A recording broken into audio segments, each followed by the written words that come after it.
من یونس شادلو، سردبیر گروه دفاعی خبرگزاری صدا و سیما، در این چند سال در تمام عملیات‌های وعده صادق جلوه اقتدار ایران و شکست هیمنه رژیم صهیونیستی رو به تصویر کشیدیم. اینجا سازمان صدا و سیماست، مرکز فرماندهی جنگ رسانه ایران و مرکز به قدرت کشیدن تصویر اقتدار ایرانی و ایرانی جماعت و شکست هیمنه رژیم کودک کش صهیونیستی.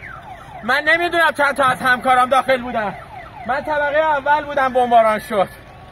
نمیدونم چند تا از همکارام شهید شدن، نمیدونم چند نفر مجروح شدن.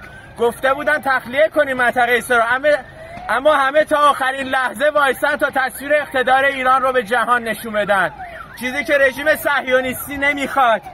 این ثمره نخواستنش. فکر کرده سازمان صدا و سیما رو بزنه چی میشه؟